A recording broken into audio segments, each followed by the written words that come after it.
അടുത്തതായി നമ്മളെല്ലാവരും വളരെ പ്രതീക്ഷയോടെ ഇരിക്കുന്ന നമ്മുടെ മെയിൻ ടോക്ക് ആണ്. നമുക്കൊക്കെ പരിചിതമായ മുഖമാണ്. ആരെങ്കിലും ഈ കൂട്ടത്തിൽ ഇരിക്കുന്നത് വർഗീസിനെ അറിയില്ലാത്ത ആരെങ്കിലും ഈ കൂട്ടത്തിൽ ഉണ്ടെന്ന് എനിക്ക് തോന്നുന്നില്ല.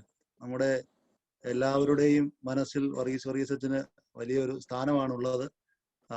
അച്ഛൻ ഇപ്പോൾ സൺഡേ സ്കൂളിന്റെ ഡയറക്ടർ ജനറലായി പ്രവർത്തിക്കുന്നു. അതോടൊപ്പം മോർ ഗ്രിഗോറിയോസ് ഓർത്തഡോക്സ് ഇടവക, ഞാലിയാങ്കുഴി ഇടവകയുടെ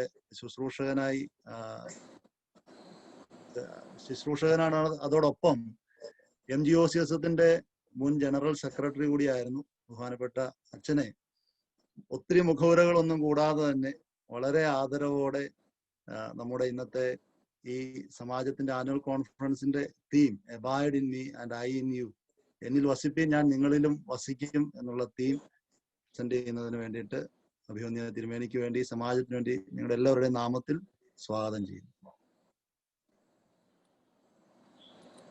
പിതാവിനും പുത്രനും പരിശുദ്ധാത്മാവിനും സ്തുതി, ആദ്യം മുതൽ ഇന്ന് വന്നേക്കും തന്നെ. ആമീൻ. അഭിമന്യ തിരുമേനി, ആദരണീയരായ ഓറപ്പിസ്കോപ്പ അച്ഛൻ, ബഹുമാനപ്പെട്ട ആദായ അച്ഛൻ ഈ ഗ്രൂപ്പിൽ ഉണ്ടല്ലോ, ബഹുമാനപ്പെട്ട എബി പൗലൂസ് അച്ഛൻ ഉൾപ്പെടുന്ന വൈദിക സഹോദരൻ, മലങ്കര സഭയുടെ ഏറ്റവും അനുഗ്രഹിക്കപ്പെട്ട തേജസ്സും ഓജസ്സുമാകുന്ന മർത്തമറിയ സമാജ അംഗങ്ങൾ, എല്ലാവർക്കും ക്രിസ്തുവിന്റെ നാമത്തിൽ സ്നേഹവന്ദനം. വെർച്വൽ മീറ്റിംഗ് ആയതുകൊണ്ട് സമയ ക്ലിപ്തത അത് പാലിക്കേണ്ടത് ആവശ്യമായതുകൊണ്ടും അഭിമന്യ തിരുമേനിയുടെ ആമുഖ പ്രസംഗത്തെ അധികരിച്ചു തന്നെ ഈ വിഷയം അവതരിപ്പിക്കാം എന്ന് ഞാൻ ആഗ്രഹിക്കുന്നു. A calm sea will never produce a good captain. അലകളില്ലാത്ത, തിരമാലകളില്ലാത്ത സമുദ്രം ഒരിക്കലും ശക്തനായ ഒരു നാവിഗേറ്ററെ, ഒരു ക്യാപ്റ്റനെ സൃഷ്ടിക്കത്തില്ല. പ്രശ്നങ്ങളാണ്, പ്രതിസന്ധികളാണ് യഥാർത്ഥത്തിൽ മനുഷ്യന്റെ ജീവിതത്തെ, പ്രശ്നങ്ങളെ അതിജീവിക്കുവാൻ പ്രാപ്തരാക്കി തീർക്കുന്നത്. We have to face issues, but at the same time we have to be there to overcome the issues. Coronavirus, during pandemic, just like our Tirumeni said, we are functioning in a new way, new methodology, and by the grace of God Almighty we are able to overcome the pandemic situations. പ്രതിസന്ധികളെ അതിജീവിക്കാനും അതിനെ അഭിമുഖീകരിക്കുവാനുമുള്ള വലിയ കൃപ ദൈവം നമുക്ക് തരികയാണ്. Never lose hope. യഥാർത്ഥത്തിൽ പ്രതീക്ഷ നശിക്കരുത്. Storms make people stronger. അതാണ് ഈ വർത്തമാനകാല ചരിത്രം നമ്മെ പഠിപ്പിക്കുന്നത്. And never the storms last forever. ഒരിക്കലും കാറ്റ്, ശക്തമായ കൊടുങ്കാറ്റുകൾ എന്ന് നിലനിൽക്കത്തില്ല. അവിടെയാണ് ഈ വേദഭാഗത്തിന്റെയും പ്രസക്തി. യേശു ക്രിസ്തു തന്റെ ശിഷ്യന്മാരോട് പറയുന്നു, abide in me and I in you. ഒന്നാമത് ഇതൊരു ഫെയർവെൽ മെസ്സേജ് ആണ്.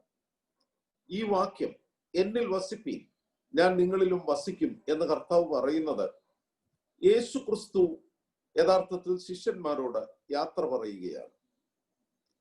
വിശുദ്ധ യോഹന്നാന്റെ സുവിശേഷം മറ്റ് സിനോപ്റ്റിക് ഗോസ്പൽസിൽ നിന്ന് വളരെ വ്യത്യസ്തമാണ് അതിന്റെ വിവരണ രീതിയിലും കാഴ്ചപ്പാടിലും, both in description as well as in attitude. Gospel according to St. John is entirely different. We can say entirely different from that of the synoptic gospels. സമാന്തര സുവിശേഷത്തിൽ പറയുന്ന ഒരു കാഴ്ചപ്പാടല്ല. നിങ്ങൾക്കറിയാവുന്നതുപോലെ 7 അത്ഭുതങ്ങൾ, 7 പ്രസംഗങ്ങൾ, 7 I am സ്റ്റേറ്റ്മെന്റ്, ഈ 3 തലങ്ങളിലൂടെ, അതുപോലെ തന്നെ വളരെ ഭംഗിയായി യേശു ക്രിസ്തു ആരാണ്, what is the power of Jesus and what is the authority of the Jesus അത് യേശു ക്രിസ്തുവിനെ കുറിച്ച് യോഹന്നാൻ അപ്പോസ്തലൻ വിവരിക്കുകയാണ്.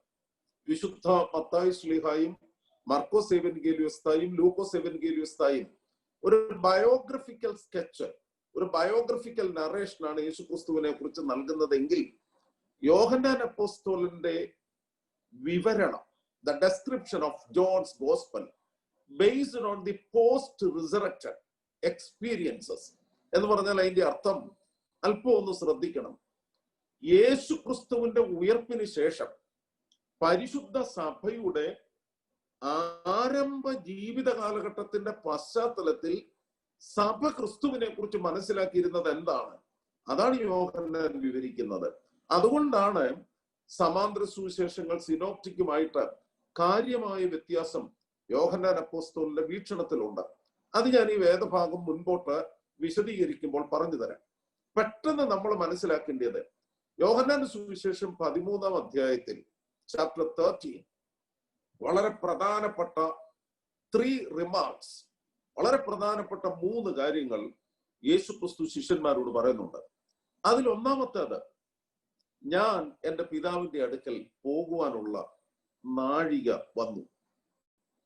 യോഹന്നാന്റെ സുവിശേഷത്തിന്റെ ഒരു പ്രത്യേകതയാണ് യേശു ക്രിസ്തുവും പിതാവും തമ്മിലുള്ള ബന്ധവും യേശു ക്രിസ്തുവിന്റെ പ്രീ എക്സിസ്റ്റൻസ്, കർത്താവ് ഈ ചരിത്ര ലോകത്തിൽ ജീവിക്കുന്നതിന് മുൻപ് പിതാവിനോട് ഒരുമിച്ച് വസിച്ച നിത്യനായ ദൈവപുത്രന്റെ സ്വഭാവം, ആ person and life of Jesus, അത് യോഹന്നാന്റെ സുവിശേഷത്തിലെ പ്രധാന വിവരണ വിഷയമാണ്. യോഹന്നാന്റെ ഉദ്ദേശവും അതാണ്. അതുകൊണ്ടാണ് ഈ ഫാദർ സൺ റിലേഷൻഷിപ്പ് യോഹന്നാന്റെ സുവിശേഷത്തിൽ ശക്തമായി വിവരിക്കുന്നു. 13-ാം അധ്യായം 1-ാം വാക്യത്തിൽ പറയുന്നു, ദ ടൈം ഹാസ് കം. നമ്മൾ മലയാളത്തിൽ നാഴിക വന്നു. ഏതിന്റെ നാഴിക വന്നു? എന്റെ പിതാവിന്റെ സന്നിധിയിലേക്ക് പോകേണ്ട നാഴിക വന്നു. അപ്പോൾ തന്നെ ശിഷ്യന്മാരുടെ മനസ്സിൽ, അവരുടെ മനസ്സിൽ നിലനിന്നിരുന്ന യേശുവുമായിട്ടുള്ള ഒരു fellowship, life with Jesus, especially on earth, അതിനൊരു അവസാനം വരുന്നു എന്ന വേദന അവരുടെ മനസ്സിലുണ്ട്. That's why I said it is a farewell message. യേശു ക്രിസ്തു യാത്ര പറയുന്നു, ഞാൻ എൻ്റെ പിതാവിന്റെ സന്നിധിയിലേക്ക് പോകുന്നു. രണ്ടാമത്, അല്പം കൂടി വിഷമമുള്ള, വളരെയധികം ഇന്റിമേറ്റ് ആയ ഒരു വാക്കൂടെ കർത്താവ് പറയുന്നു. യോഹന്നാന്റെ സുവിശേഷം 13-ാം അധ്യായം 38-ാമത്തെ വാക്യം, കുഞ്ഞുങ്ങളെ, വലിയ വാത്സല്യത്തോടെ വിളിക്കുന്നു, കുഞ്ഞുങ്ങളെ, ഇനി കുറഞ്ഞൊന്ന് കഴിഞ്ഞിട്ട് നിങ്ങൾ എന്നെ കാണുകയില്ല. ഞാൻ കുറച്ചു കാലം മാത്രമേ നിങ്ങളോടുകൂടെ ഇരിക്കത്തുള്ളൂ. നിങ്ങളൊന്ന് ഓർത്ത് നോക്കിക്കേ. ഞാനോ അഭിമന്യൻ തിരുമേനിയോ അല്ലെങ്കിൽ നമുക്ക് ബന്ധപ്പെട്ട ആളുകൾ ഒരു പ്രസംഗം പറയുമ്പം, അല്ലെങ്കിൽ നിങ്ങളോട് ഒരുമിച്ച് വർത്താനം പറയുമ്പോ പറയുകയാണ്, ഞാൻ ഇനി അധികം നാളൊന്നും കാണത്തില്ല കേട്ടോ, കുറച്ചു കാലമേ ഞാൻ നിങ്ങളോടുകൂടി ഉള്ളൂ. ഇതൊരു വേദനാജനകമായ വാക്കാണ്. കുറഞ്ഞു എന്ന് കഴിഞ്ഞിട്ട് നിങ്ങൾ എന്നെ കാണത്തില്ല. ഞാൻ കുറച്ചു നാള്, very short time I will be with you. I am departing. ഞാൻ നിങ്ങളുടെ മധ്യേ നിന്ന്, ഫ്രം യുവർ മിഡ്സ്റ്റ്, ഞാൻ കടന്നു പോവുകയാണ്. ഒന്നാമത് പറഞ്ഞു, എന്റെ പിതാവിന്റെ സന്നിധിയിലേക്ക് ഞാൻ പോകുന്നു. രണ്ടാമത് പറഞ്ഞു, അധിക സമയമില്ല, my time is very limited here. മൂന്നാമത്, ഇതിലും വ്യക്തിപരമായ അവരുടെ സംഘത്തെ ഓരോരുത്തരെയും വിഷമിപ്പിക്കുന്ന ഒരു വാക്കൂടെ കർത്താവ് പറഞ്ഞു. അത് സെന്റ് ജോൺ ചാപ്റ്റർ 13 വേഴ്സ് 18. ആ വാക്യതാണ്, നിങ്ങളിൽ ഒരുവൻ എന്നെ കാണിച്ചു കൊടുക്കും. One among U is A ബിട്രയർ. നിങ്ങളിൽ ഒരുവൻ എന്നെ ഒറ്റിക്കൊടുക്കും. ഈ 3 വാക്കുകൾ യഥാർത്ഥത്തിൽ St. John chapter 15 verse 4, the significance of this particular word describes. ഈ വാചകത്തിന്റെ ശക്തിയും അതിന്റെ തീവ്രമായ വശവും ജോൺ ക്രിസോസ്റ്റം വിവരിക്കുന്നത് പോലെ, the intensity of this particular verse is actually on the background of 3 remarks. 3 പ്രധാനപ്പെട്ട യേശുക്രിസ്തുവിന്റെ വിവരണങ്ങളിലാണ് നമ്മുടെ ചിന്താ വിഷയത്തിന്റെ ഇന്റൻസിറ്റി, അതിന്റെ ഗ്രാവിറ്റി ഉള്ളത്. ഈ 3 കാര്യങ്ങൾ ശിഷ്യ മനസ്സിൽ ദുഃഖമുണ്ടാക്കി. അവരുടെ സംഘബോധം, ഫെലോഷിപ്പ്, അതിനെല്ലാം വേദന ഉണ്ടാകുന്നു. ഗുരുവിനെ വിട്ടുപിരിയണം. ഈ സാഹചര്യത്തിലാണ് യേശുക്രിസ്തു പറയുന്നത്, abide in me and I in you. Corona virus പലരുടെയും ജോലി കളഞ്ഞു. നാളത്തെ ജീവിതം എന്താണെന്ന് നമുക്ക് ആർക്കും അറിയത്തില്ല. നാട്ടിലാണെങ്കിൽ 10,000-ലധികമാണ് രോഗവ്യാപനം പ്രതിദിനം. ഇതിന്റെ ഇഫക്റ്റ് അഭിമുഖീകരിക്കുന്ന മനുഷ്യർ ഭയങ്കരം. ലോകത്തിലെ ലോകാരോഗ്യ സംഘടന പറയുന്നു, വരുന്ന ഒരു 1.5 വർഷക്കാലം ഭീകരമായ പട്ടിണി, starvation, poverty will come to the world. കോടിക്കണക്കിന് ജനങ്ങൾ വലിയ പ്രതിസന്ധിയിലാകും. ഈ കാലഘട്ടത്തിലെ വളരെ അനുയോജ്യമായൊരു വാക്യമാണിത്. നമ്മൾ അഭിമുഖീകരിക്കുവാൻ പോകുന്ന പ്രതിസന്ധികൾ, ജീവിതത്തിൽ നമ്മുടെ കാൽക്കുലേഷൻ, നമ്മുടേതായ പദ്ധതികളൊക്കെ മാറിപ്പോകുന്ന സാഹചര്യം, അതിന്റെ നടുവിൽ ഈ വാക്യത്തിന് യേശുക്രിസ്തു ശിഷ്യന്മാർക്ക് നൽകുന്ന ഫെയർവെൽ മെസ്സേജിന് വളരെ അടിസ്ഥാനപരമായി പ്രായോഗിക ജീവിതത്തിൽ അർത്ഥമുണ്ട്. എന്നിൽ വസിപ്പി, ഞാൻ നിങ്ങളിലും വസിക്കും. ഞാൻ ഇത് മനസ്സിലാകാൻ വേണ്ടി ഒന്നാമത് ഇതിനൊരു തലക്കെട്ട് കൊടുക്കുന്നു. This is a message of comfort and consolation. ഇതൊരു ആശ്വാസത്തിന്റെയും വലിയ സമാധാനത്തിന്റെയും സന്ദേശമാണ്. ഇന്ന് ലോകത്തിൽ മനുഷ്യൻ ആഗ്രഹിക്കുന്നത് സ്വസ്ഥതയുടെ സന്ദേശമാണ്. മനുഷ്യൻ ആഗ്രഹിക്കുന്നത് ആശ്വാസത്തിന്റെ വാക്കാണ്. മർത്തമറിയ സമാജത്തിന്റെ പ്രവർത്തനം അത് ഇടവകയിലാസന തലത്തിലും നമ്മുടെ സഭാ ജീവിതത്തിലും ഒക്കെ നമുക്ക് ഉണ്ടാകേണ്ടിയ ഈ വേദഭാഗം പഠിക്കുമ്പോൾ നമ്മുടെ മനസ്സിലേക്ക് കടന്നു വരേണ്ട ഒരു പ്രധാനപ്പെട്ട ചിന്ത, can be ready to say a word of consolation, can be ready to say a word of peace, a message for comfort. യഥാർത്ഥത്തിൽ മനുഷ്യൻ അവൻ അനുഭവിക്കുന്ന പ്രതിസന്ധിയുടെ നടുവിൽ, ഇപ്പൊ ഈ രോഗികളെ സന്ദർശിക്കാൻ ഒക്കുന്നില്ല. നമ്മുടെ നാട്ടിലെ ആദ്യത്തെ രീതി അനുസരിച്ച് ഐസൊലേഷൻ ഇറ്റ്സെൽഫ് നമുക്ക് അഭിമുഖീകരിക്കാൻ വലിയ വിഷമമുള്ളത്. വി ആർ ഓൾ, നമുക്കറിയാം, സോഷ്യൽ ആനിമൽ അല്ലെ, സാമൂഹിക ജീവികളാണ് നമ്മൾ. നമുക്ക് ഇപ്പോഴത്തെ distancing and isolation it created a pandemic, ഒരു very different mental stage in our personality. നമ്മുടെ വ്യക്തിത്വത്തിൽ വല്ലാതെ, പ്രത്യേകിച്ച് ഇപ്പൊ ഈ രോഗികളായി സെന്ററുകളിൽ കഴിയുന്നവർ, വീട്ടിൽ ഒറ്റപ്പെട്ട് കഴിയുന്നവർ, അവരെ വിളിക്കുമ്പോൾ എന്റെ അച്ഛ ഒന്ന് വിളിച്ചത് വലിയ ആശ്വാസമാണ്. സഹോദരങ്ങളെ, യേശുക്രിസ്തു തന്റെ ശിഷ്യന്മാരോട് പറയുന്നു, എന്റെ ശിഷ്യന്മാരെ, ഒത്തിരി വിഷയങ്ങൾ നിങ്ങൾ അഭിമുഖീകരിക്കാൻ പോവുകയാണ്. നിങ്ങൾ ഒരുവൻ എന്നെ ഒറ്റ കൊടുക്കും. കുറഞ്ഞോന്ന് കഴിഞ്ഞിട്ട് നിങ്ങൾ എന്നെ കാണത്തില്ല. ഞാൻ എന്റെ പിതാവിന്റെ സന്നിധിയിലേക്ക് പോകുന്ന സമയം നാഴിക വന്നിരിക്കുന്നു. എങ്കിലും എന്നിൽ വസിപ്പീൻ, ഞാൻ നിങ്ങളിലും വസിക്കും. അതുകൊണ്ട് ഈ വേദഭാഗം നമ്മുടെ മനസ്സിൽ കടന്നു വരേണ്ട ചിന്ത, പ്രായോഗിക തലം നന്നായി ഇതിനെക്കുറിച്ച് ചിന്തിക്കണം. നമ്മൾ ഇടപെടുന്ന മനുഷ്യരുടെ മുമ്പിൽ, നമ്മുടെ കുടുംബ ജീവിതത്തിൽ നമുക്ക് സമാധാനത്തിന്റെ, സ്വസ്ഥതയുടെ, സ്നേഹനിർഭരമായ ഒരു ആശയം ഇടപെടുന്ന മനുഷ്യർക്ക് നൽകുവാൻ സാധിക്കുമോ? അത് യേശുക്രിസ്തു നമ്മെ പഠിപ്പിച്ച കൂട്ടായ്മ ജീവിതത്തിന്റെ, ക്രിസ്തുവിനോട് കൂടെയുള്ള ജീവിതത്തിന്റെ വളരെ പ്രധാനപ്പെട്ട വശമാണ്. ഈ ഒന്നാം ആശയത്തിൽ നിന്ന് പെട്ടെന്ന് നമ്മുടെ മനസ്സിലേക്ക് കടന്നു വരുന്ന രണ്ടാമത്തെ ചിന്ത, how do we abide in our Lord? എങ്ങനെ, what are the ways, the practical ways, എങ്ങനെ നമ്മള് ക്രിസ്തുവിൽ ജീവിക്കും? പുതിയ നിയമത്തിലെ മനോഹരമായ ആശയമാണ് യേശുക്രിസ്തുവിൽ വസിക്കുക എന്നുള്ളത്. Remain in Jesus. ധന്യനായ പൗലോസ് അപ്പോസ്തലൻ വളരെ ശക്തമായി പഠിപ്പിക്കുന്ന ആശയമാണ് ഇൻ ക്രൈസ്റ്റ്, ക്രിസ്തുവിൽ. അത് അദ്ദേഹത്തിന്റെ 14 ലേഖനങ്ങളിലും ആവർത്തിക്കുന്ന പ്രധാന ആശയമാണ് ഇൻ ക്രൈസ്റ്റ്. അതുകൊണ്ട് we can say this is an instruction. First of all, I said this is a message for comfort and consolation. Second, I would like to say it is an instruction for a new way of life. Especially in the kingdom of God. ദൈവരാജ്യത്തിലെ പുതിയ ജീവിത മാർഗനിർദ്ദേശമാണ് ഈ വേദഭാഗം. ഞാനിത് പറയുന്നതിന്റെ കാരണം, യോഹന്നാന്റെ സുവിശേഷം നമ്മുടെ പാരമ്പര്യത്തിൽ ഇന്റർപ്രറ്റ് ചെയ്തിട്ടുള്ള ജോൺ ക്രിസോസ്റ്റവും അതുപോലെ തന്നെ നമ്മുടെ പിതാക്കന്മാരായ സെറൂഗിലെ യാക്കോബും അവരൊക്കെ പറയുന്നത്, അവർ ഈ വേദഭാഗത്തെ വിശദീകരിക്കുന്നത് സഭ വളർന്നത് യഥാർത്ഥത്തിൽ യോഹന്നാൻ അപ്പോസ്തലൻ ക്രിസ്തുവിനെ കുറിച്ച് പഠിപ്പിച്ച പ്രമാണത്തിലാണ്. എന്ന് പറഞ്ഞാൽ ഈ യോഹന്നാന്റെ സുവിശേഷം 15-ാം അധ്യായം 16-ാം അധ്യായം, ഈ 2 അധ്യായങ്ങളിൽ പ്രധാനപ്പെട്ട ആശ്വാസത്തിന്റെ പ്രായോഗിക തലങ്ങൾ പറയുന്നുണ്ട്. അതിൽ ഒന്നാമത്തേത് ഇതാണ്. ഞാൻ പറഞ്ഞല്ലോ, പിതാവിന്റെ അരികിലേക്ക് പോകാനുള്ള നാഴിക വന്നുവെന്ന് യേശുക്രിസ്തു പറഞ്ഞു. ശിഷ്യന്മാർ വല്ലാതെ വിഷമിച്ചപ്പോ പറഞ്ഞു, abide in me and I in you. എന്നിട്ട് പറഞ്ഞു, ഞാൻ പോകുന്നത് നല്ലതാണ്. ഇനി ഞാൻ പറഞ്ഞു വരുന്നത് നിങ്ങൾക്ക് മനസ്സിലാകും. പോകാൻ ഞാൻ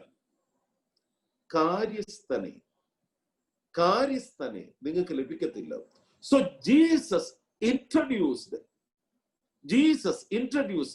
the Holy Spirit, the energy of the Holy Spirit instead of his absence. യഥാർത്ഥത്തിൽ അതാണ് സഭ പഠിപ്പിക്കുന്നത്. ക്രിസ്തുവിൽ വസിക്കുന്ന ജീവിതത്തിന്റെ ഏറ്റവും വലിയ തെളിവെന്ന് പറയുന്നത് indwelling of the Holy Spirit. Indwelling of the Holy Spirit in us.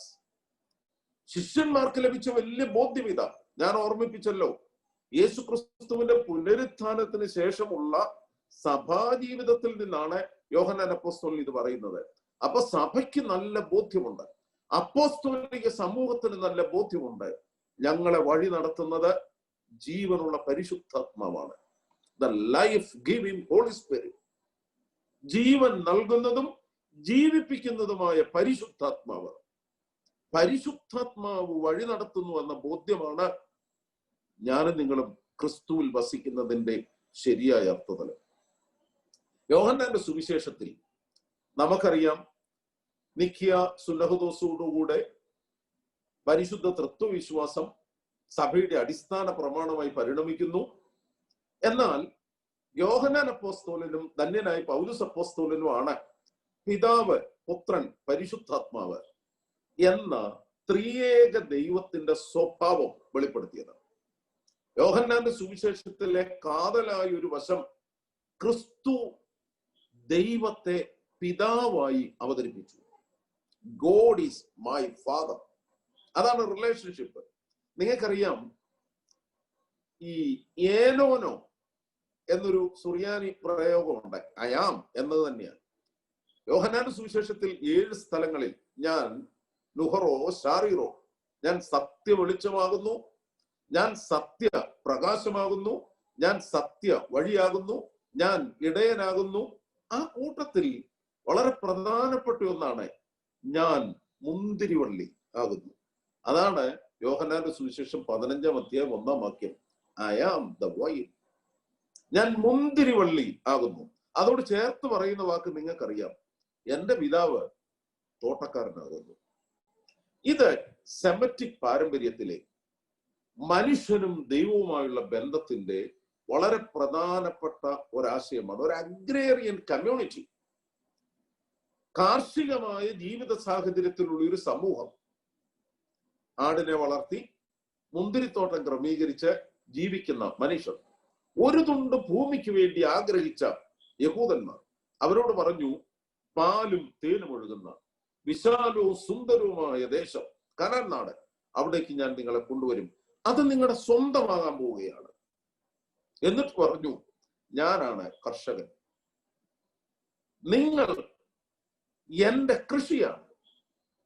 വേദപുസ്തകത്തിൽ പഴയ നിയമത്തിൽ ദൈവവും മനുഷ്യനും തമ്മിലുള്ള ബന്ധം ഹസ്ബൻഡ് ആൻഡ് വൈഫ് റിലേഷൻഷിപ്പായിട്ട് യെരമ്യ പ്രവാചകനും ഹോശേയ പ്രവാചകനും ഒക്കെ ഇസ്രയേലും യഹോവയും തമ്മിലുള്ള ബന്ധത്തെ വിവരിക്കുന്നുണ്ട്. എന്നാൽ യെശയ്യാ പ്രവചനം 5-ാം അധ്യായത്തിൽ മനോഹരമായ ഒരു മുന്തിരിത്തോട്ടത്തിന്റെ കഥ പറയുന്നുണ്ട്. കുന്നിന്റെ മുകളിൽ സ്ഥാപിക്കപ്പെട്ട മുന്തിരിത്തോട്ടം. കഷ്ടാനുഭവ ആഴ്ചയിൽ ഏറ്റവും അധികം ആവർത്തിക്കുന്ന ഇമേജും അതാണ്. ചൊവ്വാഴ്ചത്തെ കഷ്ടാന ഭാഷയിലെ ചൊവ്വാഴ്ചത്തെ പ്രധാനപ്പെട്ട ഒരു ചിന്ത മുന്തിരി കൃഷിയെ കുറിച്ചാണ്. തോട്ടത്തെ കുറിച്ചുള്ള ഉപമയുടെ പ്രമേയം അതൊന്ന് വായിക്കണം. ആ പ്രമേയം എത്ര മനോഹരമാണെന്നോ. യഹോവ എന്ന കർഷകൻ, ഞാനും നിങ്ങളും ദൈവത്തിന്റെ കൃഷിയാണ്. എന്നാൽ ഇതിനിടയിൽ ശക്തമായ ഒരു ബന്ധം യേശു ക്രിസ്തു വിശ്വാസിയും പിതാവാം ദൈവവും തമ്മിലുള്ള ബന്ധത്തെ കുറിച്ച് പഠിപ്പിക്കാൻ വേണ്ടി കർത്താവ് പറഞ്ഞു, ഐ ആം ദ വൈൻ. ഞാന് മുന്തിരി തണ്ടാണ്, മുന്തിരിയാണ്. എന്നിട്ട് പറഞ്ഞു, നിങ്ങൾ കൊമ്പുകളാണ്, ബ്രാഞ്ചസ് ആണ്, പിതാവ് കൃഷിക്കാരനാണ്. അപ്പോൾ ദൈവവുമായിട്ടുള്ള മനുഷ്യ ബന്ധത്തെയും അതിൽ പുത്രനാം തമ്പുരാൻ യേശു ക്രിസ്തു നിർവഹിച്ച രക്ഷാകര മനുഷ്യാവതാര രഹസ്യത്തെയും സൂചിപ്പിക്കുന്ന അതിശക്തമായ വാക്കാണിത്. അതുകൊണ്ടാണ് ഈ വേദഭാഗം മുൻപോട്ട് ചെല്ലുമ്പോൾ ധന്യനായ പൗലോസ് അപ്പോസ്തലൻ യോഹന്നാൻ ശ്ലീഹ പ്രതിപാദിക്കുന്ന ഈ ഒരു ഇമേജ് നല്ലതുപോലെ അദ്ദേഹം വ്യാഖ്യാനിക്കുന്നുണ്ട്. അതുകൊണ്ടാണ് പൗലോസ് പറയുന്നത്, ക്രിസ്തു എന്ന തണ്ടിനോട് എന്ന പ്രധാന ശാഖയോട് നിങ്ങൾ ഒട്ടിക്കപ്പെട്ടിരിക്കുന്നു.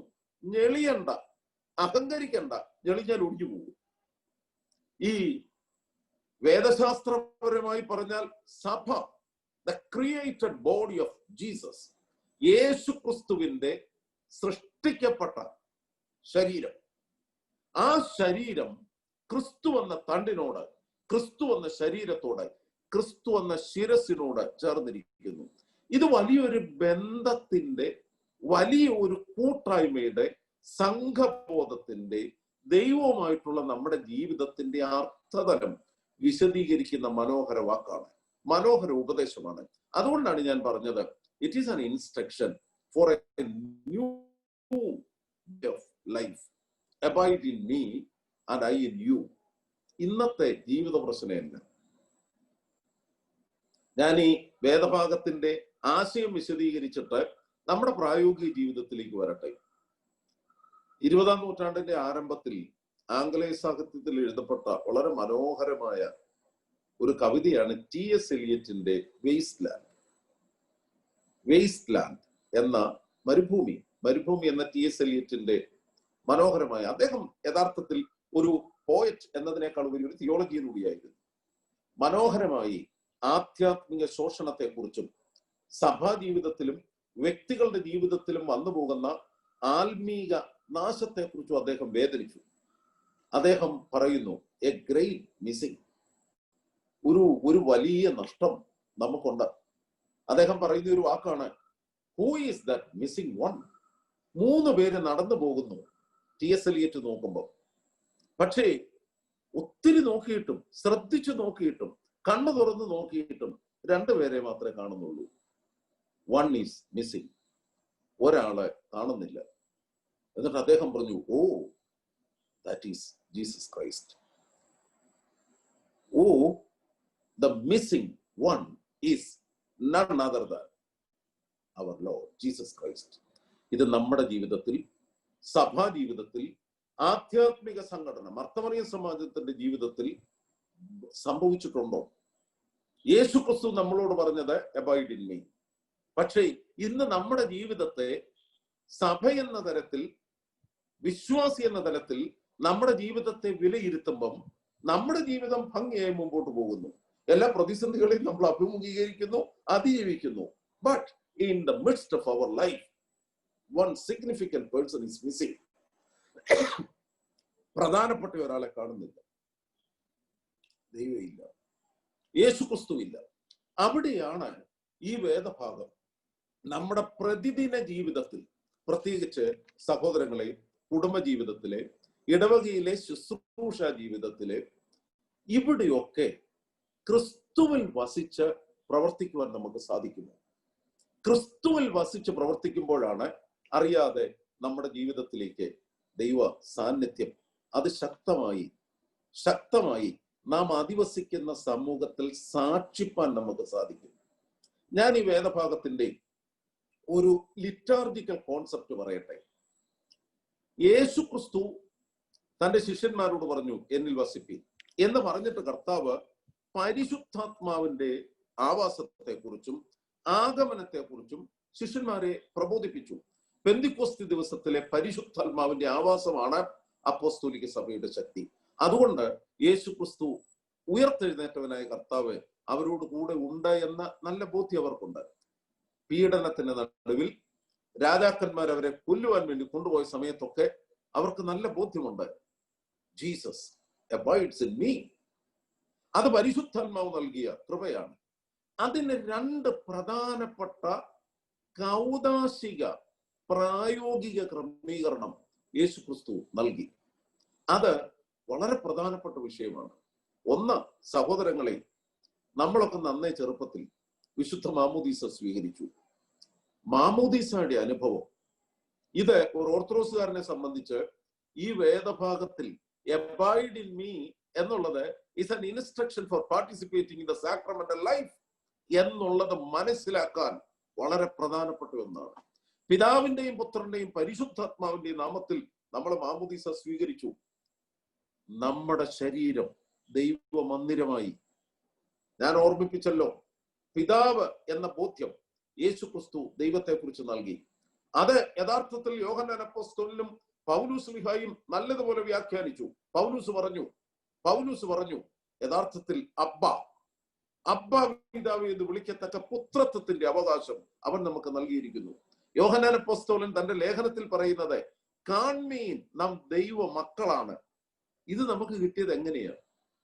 പുത്രസ്വീകാര്യം വിശുദ്ധ മാമോദീസയിലൂടെ ലഭിച്ചു. അതുകൊണ്ട് അക്ഷരാർത്ഥത്തിൽ ദൈവം നമ്മിൽ വസിക്കുന്നു. ഇതൊരു ഐഡിയ അല്ല. അതുകൊണ്ടാണ് ഞാൻ പറഞ്ഞത്, this is a way of life, very practical in our life.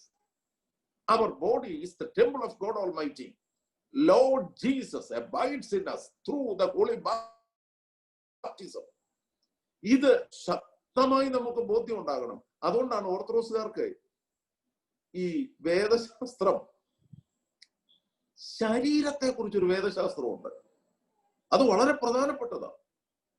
നമ്മുടെ ശരീരം നമ്മുടെ ഇഷ്ടത്തിനനുസരിച്ച് നമുക്ക് വിട്ടുകൊടുക്കാൻ ഒക്കത്തില്ല, ആഘോഷിച്ച് ജീവിക്കാൻ ഒക്കത്തില്ല, വ്യഭിചരിക്കാൻ ഒക്കത്തില്ല, തിന്മയ്ക്കും ദുർമാർഗത്തിനും ഈ ശരീരത്തെ വിട്ടുകൊടുക്കാൻ ഒക്കത്തില്ല. What's the reason? The reason is that God abides in us. This is the temple of God Almighty. ഈ ബോധ്യം യഥാർത്ഥത്തിൽ നമുക്ക് ഉണ്ടാകണം. അതാണ് നമ്മൾ ജീവിക്കുന്ന ലോകത്തിലെ സാധ്യതകളുടെ നടുവിൽ നമ്മൾ ഈ ഉപദേശത്തെ ഒരു വെല്ലുവിളിയായും മനസ്സിലാക്കണം. This is not only a message for comfort and consolation, but it is a challenge for Christian life. ഒരു ക്രിസ്തീയ ജീവിതത്തിനുള്ള വെല്ലുവിളികളിലൂടെയാണ് സഹോദരങ്ങളെ. ആ ബോധ്യം യഥാർത്ഥത്തിൽ ഈ വേദഭാഗം നമുക്ക് നൽകുകയാണ്, ശിഷ്യന്മാർക്ക് നൽകുകയാണ്. അക്ഷരാർത്ഥത്തിൽ കർത്താവ് നമ്മിൽ വസിക്കുന്നു വിശുദ്ധ മാമോദീസയിലൂടെ. നമ്മുടെ ആത്മീക പ്രസ്ഥാനങ്ങളൊക്കെ പരസ്പരം കൈമാറേണ്ട വലിയ സന്ദേശം നമുക്ക് ലഭിച്ച മാമോദീസയുടെ അനുഭവത്തെ കുറിച്ച്, നൽവരത്തെ കുറിച്ചുമാണ്. പരിശുദ്ധാത്മ അഭിഷേകം, പുത്രസ്വീകാര്യം, നിത്യജീവൻ, ഇത് മൂന്ന് മാമോദീസയിലൂടെ നമുക്ക് ലഭിച്ചു. അതുതന്നെയാണ് യേശുക്രിസ്തു നമ്മിൽ വസിക്കുന്നു, ദൈവം നമ്മിൽ വസിക്കുന്നു എന്നതിന്റെ പ്രായോഗിക ജീവിതത്തിലെ ഏറ്റവും വലിയ തെളിവുകൾ. അതുപോലെ തന്നെ വിശുദ്ധ കുർബാന സ്ഥാപിച്ചുകൊണ്ട് കർത്താവ് പറഞ്ഞത് എത്ര അർത്ഥവത്തായ വാക്കാണ്. ഇത് എന്റെ ശരീരം, ഇത് എന്റെ രക്തം. എന്നിട്ട് പറഞ്ഞു, എന്റെ ശരീരം ഭക്ഷിക്കുകയും എന്റെ രക്തം പാനം ചെയ്യുകയും ചെയ്യുന്നവൻ എന്നിലും ഞാൻ അവനിലും വസിക്കുന്നു. This is a discourse. ഏത്? Saint John chapter 15 verse 4. അതേസമയം the institution of the Holy Kurbana and the participation of the Holy Communion is the practical way. ഇത് നമ്മുടെ സഭാ ജീവിതത്തിൽ, അതുകൊണ്ട് ഞാൻ പറഞ്ഞത്, an instruction for a new way of life in the kingdom of God. ഞാനും നിങ്ങളും ജീവിക്കുന്ന ദൈവരാജ്യ അനുഭവത്തിൽ സഹോദരങ്ങളെ, നമ്മുടെ ജീവിതത്തിൽ ലഭിച്ചിരിക്കുന്ന ഒരു കൗദാശിക ജീവിതാനുഗ്രഹത്തിന്റെ അർത്ഥതലം ഈ സന്ദേശത്തിനുണ്ട്. Abide in me, I in you. വിശുദ്ധ മാമോദീസയിലൂടെ അനുഭവിക്കുന്ന വിശുദ്ധ കുർബാനയിലൂടെ ഞാൻ നിങ്ങളിൽ വസിക്കുന്നു എന്ന് കർത്താവ് നമ്മോട് പറയുന്നു. അതുകൊണ്ടാണ് ഈ ശരീരം മരിച്ചാലും അല്ലെങ്കിൽ ഈ ജീവിതത്തോടെ നമ്മൾ യാത്ര പറഞ്ഞു പോയാലും എത്ര ആദരപൂർവമാണ് നമ്മെ യാത്ര അയക്കുന്നത്. നമ്മെ യാത്ര അയക്കുന്നത് ആദരപൂർവമായതിന്റെ കാരണം ഈ ശരീരത്തിന് അത്രമാത്രം പ്രാധാന്യമുണ്ട്. ആത്മാവിന്റെ പ്രാധാന്യത്തെ കുറിച്ച് നമ്മൾ ഒത്തിരി ചിന്തിക്കുന്നുണ്ട്. എന്നാൽ ആത്മാവ് വസിക്കുന്ന മന്ദിരമായ ശരീരത്തിന്റെ പ്രാധാന്യം വിസ്മരിക്കരുത്. ഞാൻ ഈ വേദഭാഗത്തിന്റെ 3ാമത്തെ അർത്ഥതലത്തിലേക്ക് പോകട്ടെ. 3ാമതെന്ന് പറയുമ്പം എല്ലാവരും ഒക്കെ ശ്രദ്ധിക്കുന്നുണ്ടോ? ദൈവത്തിനറിയാം. എന്റെ ഈ വോയിസിൽ 4-5 പേര് എനിക്ക് കാണാം. ആദ്യം പറഞ്ഞ എന്നായിരുന്നു? It is a message for comfort and കൺസോലേഷൻ.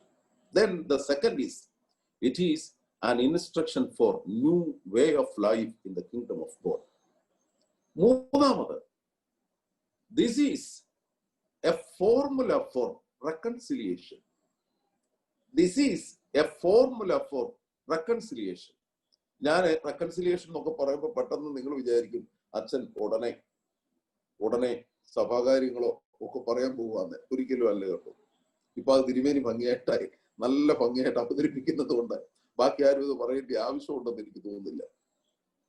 A formula for reconciliation, അനുരഞ്ജനത്തിന്റെ ഒരു വലിയ ഫോർമുല ആണ് യേശുക്രിസ്തു ശിഷ്യന്മാരോട് പറഞ്ഞത്. എന്ന് പറഞ്ഞാൽ അതിന്റെ കാര്യം എന്തെന്നറിയാവൂ? യേശുക്രിസ്തുവിന്റെ അവസാന നാളുകളിൽ കർത്താവിന്റെ മനസ്സിനെ വേദനിപ്പിച്ച വലിയ വിഷയം ഈ ശിഷ്യന്മാരുടെ ഇടയിലെ വഴക്കായിരുന്നു. ഇപ്പോഴും നമ്മളെ കുറിച്ച് കർത്താവ് വേദനിക്കുന്നത് നമ്മുടെ ഇടയിലെ ഭിന്നതയാണ്. അത് നമ്മുടെ കുടുംബത്തിലും ഇടവകയിലും സഭയിലുമെല്ലാം യോജിക്കുവാൻ സാധിക്കാത്ത ഭിന്നത. നിങ്ങൾ അന്നേരം ഓർക്കും ഇതിന്റെ കാരണം എന്നാന്ന്. ഇതിന്റെ കാരണം എന്നാന്നറിയാവോ? ശിഷ്യന്മാർ അവരുടെ മനസ്സിലെല്ലാം യേശുക്രിസ്തു ഇപ്പോൾ ഒരു വലിയ ഐഹിക രാജ്യം, കാര്യം ഈ റോയൽ മെസ്സായ കോൺസെപ്റ്റ് യഹൂദന്മാരുടെ മനസ്സിൽ ശക്തമായി ഉണ്ട്. അപ്പൊ 12 അപ്പോസ്തലന്മാരും യേശുക്രിസ്തു ഒരു രാജ്യം സ്ഥാപിച്ചു കഴിഞ്ഞാൽ ഞങ്ങളെ ഈ മുക്കുവന്മാരായ ഞങ്ങൾ ഉടനെ വലിയ പ്രധാനപ്പെട്ട ആളുകളായി യേശുവിന്റെ രാജ്യത്തിൽ മാറും. അതുകൊണ്ടാണ് യാക്കോബും യോഹന്നാനും അമ്മയോടുകൂടെ, ഈ വേദഭാഗത്തിന്റെ തൊട്ട് മുകളില, അമ്മയോടുകൂടെ യേശുവിന്റെ എരിയ എന്ന് പറഞ്ഞത് ഒരു കാര്യം, നമ്മളെല്ലാം ബന്ധുക്കളാണ്, രാജ്യം സ്ഥാപിക്കുമ്പം യോഹന്നാനും യാക്കോബിനും ഇടത്തും വലത്തും ഇരിക്കാനുള്ള അവകാശം കൊടുക്കണം. ഈ ഒരു പ്രതീക്ഷ അവരുടെ മനസ്സിലുണ്ട്. അതുകൊണ്ട് അവരുടെ കാഴ്ചപ്പാട് മുഴുവൻ ഒരു വേൾഡ്ലി പൊസഷൻ ആൻഡ് കംഫർട്ട്, അതാണ് മനസ്സിൽ. പക്ഷെ വരാൻ പോകുന്നത് എന്നതാണ്? ഞാൻ കുടിക്കുന്ന പാനപാത്രം കുടിക്കണം, ഞാൻ സ്വീകരിക്കുന്ന മാമോദീസ സ്വീകരിക്കണം. യേശുക്രിസ്തു പറയുന്നു വരാൻ പോകുന്നത് പ്രതിസന്ധികളാണ്, പ്രയാസങ്ങളാണ്, കഷ്ടതകളാണ്. എന്നാൽ അതേസമയം ശിഷ്യന്മാരുടെ മനസ്സിലെ പ്രതീക്ഷ വളരെ കംഫർട്ടബിൾ ജീവിത സുഖ സൗകര്യമാണ്. അതുകൊണ്ട് അവരുടെ ഇടയിലെ വലിയൊരു തർക്കമാണ്, ഞങ്ങളിൽ 12 പേരിൽ വലിയവൻ ആരാണ്? പത്രോസ്ലിഹ, ചിലര് പറയുന്ന അന്ത്രയോസ്ലിഹയാണ് പ്രായത്തിൽ മൂത്തതെന്ന്, എന്നാൽ പൊതുവെ പറയുന്നത് പത്രോസ്ലിഹാണെന്ന്. അദ്ദേഹം 12 അപ്പോസ്തലന്മാരിൽ നല്ല പ്രസംഗകനായിരുന്നു കേട്ടോ. അതുകൊണ്ട് പെന്തിക്കോസ്തി ദിവസവും അപ്പോസ്തോലിക സഭയിലുമൊക്കെ ഒരു പ്രശ്നം അവതരിപ്പിക്കുന്നത് പത്രോസ്ലിഹ ആയിരുന്നു. എന്നാൽ പൗലോസ് അപ്പോസ്തലൻ പറയുമ്പോൾ യാക്കോബും യോഹന്നാനും യെരൂശലേമിലെ സഭയുടെ നേതൃത്വമായിട്ട് പൗലോസ് അപ്പോസ്തലൻ പറയുന്നുണ്ട്. ചിലര് ചിന്തിച്ചു പത്രോസാണ് ഈ 12 പേരിൽ പ്രധാനി, ചിലര് ചിന്തിച്ചു യോഹന്നാനായിരിക്കാം, ചിലരുടെ മനസ്സിൽ യേശുക്രിസ്തുവിന്റെ സഹോദരനായ യാക്കോബുണ്ട്. ഏതായാലും 12 പേരിൽ തമ്മിൽ ഭിന്നതയാണ്. യേശുക്രിസ്തുവിന്റെ അസാന്നിധ്യത്തിൽ അവർ ചിന്തിക്കുന്ന ഒരു വിഷയം, ഞങ്ങളിൽ ആരാണ് വലിയവൻ? മർത്തമറിയ സമാജത്തിൽ അങ്ങനെ ഒരു ചിന്ത കാണത്തില്ല. എന്നാൽ വൈദികരുടെ ഇടയിൽ അങ്ങനെ ഒരു ചിന്തയുണ്ട്. സമൂഹത്തിന്റെ എല്ലാ മേഖലകളിലും ഈ ചിന്തയുണ്ട്. ഈ ഭിന്നതയുടെ നടുവിലെ സ്കോപ്പ് ഓഫ് റെക്കൺസിലിയേഷൻ ആണ് abide in me and I in you. യേശുക്രിസ്തു നടത്തുന്ന മഹാപുരോഹിത പ്രാർത്ഥനയുണ്ട്.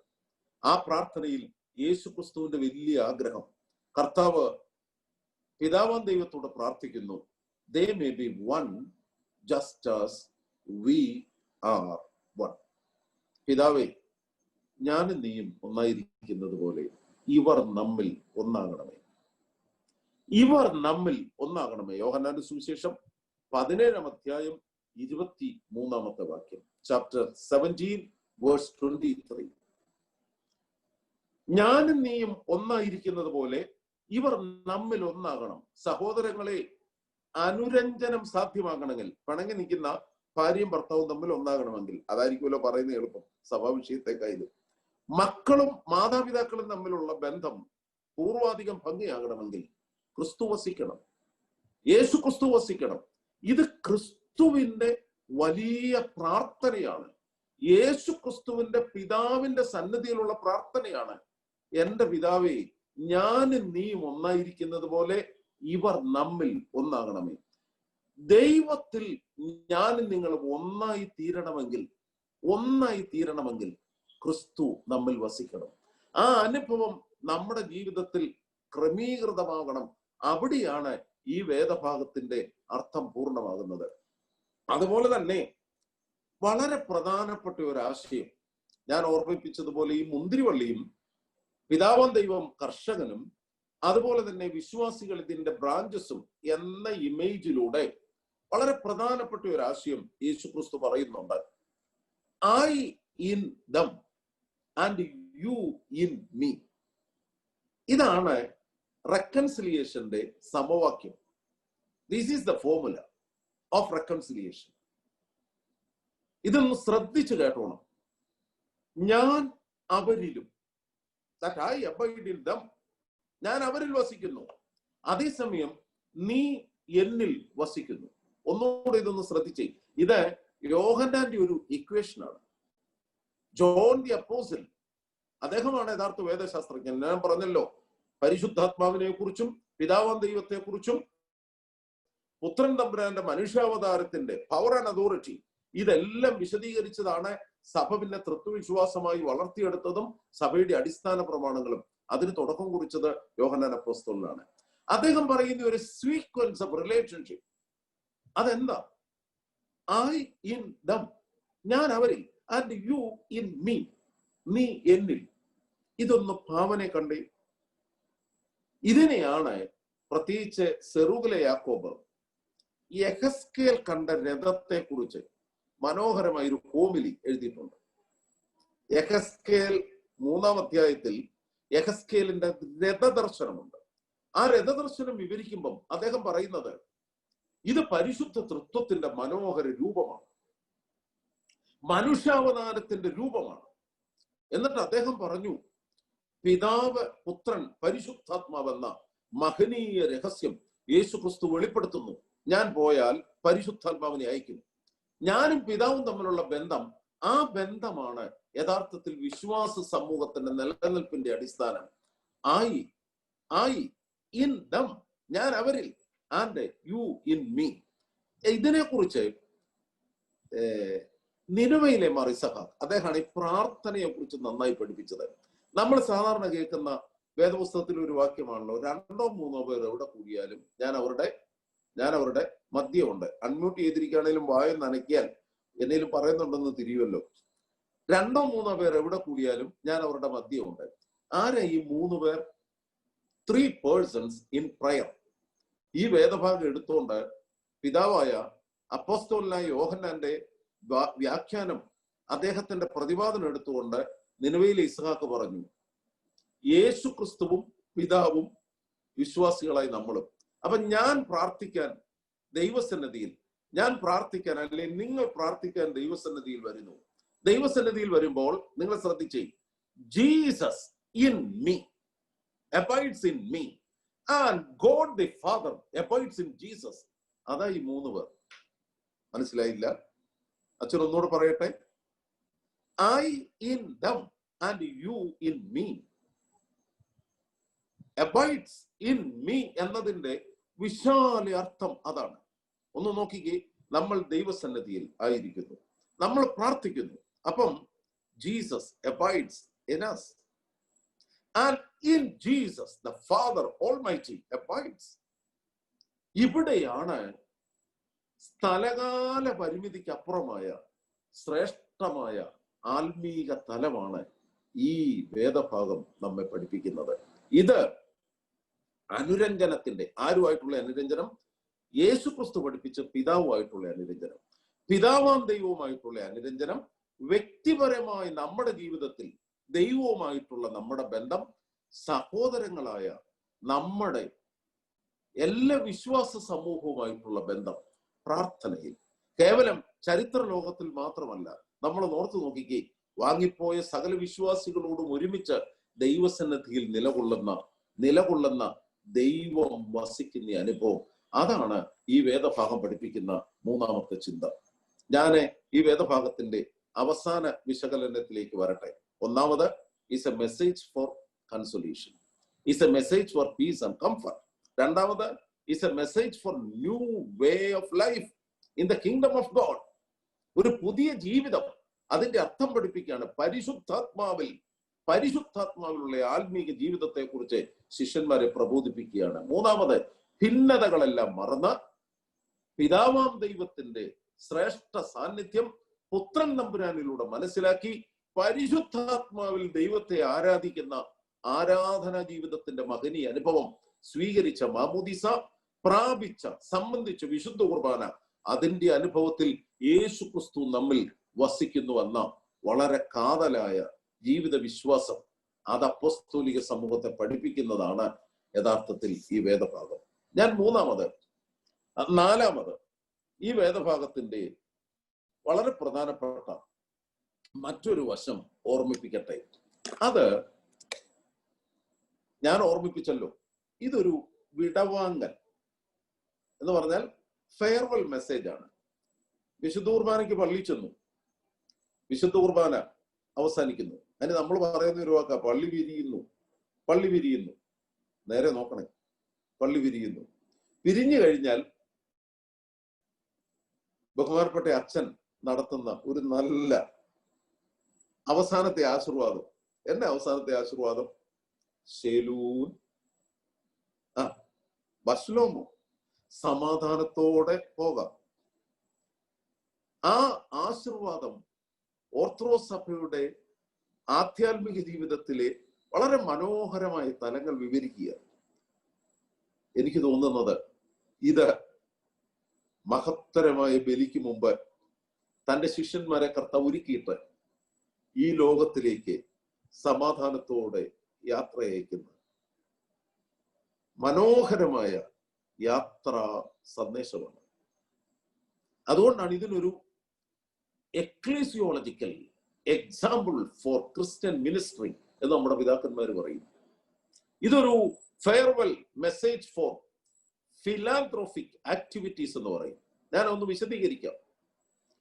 നമ്മുടെ കർത്താവ് യേശു മശീഹയുടെ പാപപരിഹാരപ്രദമായ പരിശുദ്ധ ബലിപീഠത്തിങ്കൽ നിന്ന് നിങ്ങൾ പ്രാപിച്ചിരിക്കുന്ന അനുഗ്രഹങ്ങളോടും യാത്രാഭക്ഷണത്തോടും കൂടെ സമാധാനത്താലെ പോവുകയും, ആ കൂട്ടത്തിൽ ഓർമ്മിപ്പിക്കുന്നു, ജീവനുള്ളവരും വാങ്ങിപ്പോയവരും വിശുദ്ധ മാമോദീസയുടെ റുസ്മയാൽ രക്ഷിക്കപ്പെട്ടവർ, ജയമുള്ള സ്ലീബായാൽ വീണ്ടെടുക്കപ്പെട്ടവർ, നിങ്ങൾ സമാധാനത്തോടെ പോകാം. സമാധാനത്തോടെ പോകാം എന്ന് പറഞ്ഞ അർത്ഥം എന്നാ? ഇനിയും എന്നതും കാണിക്കാം, വിശുദ്ധ കുർബാന കഴിഞ്ഞല്ലോ, വിശുദ്ധ കുർബാന സംബന്ധിച്ചല്ലോ, ഇനിയും വരുന്ന ഞായറാഴ്ച തിരികെ വന്നാൽ മതി.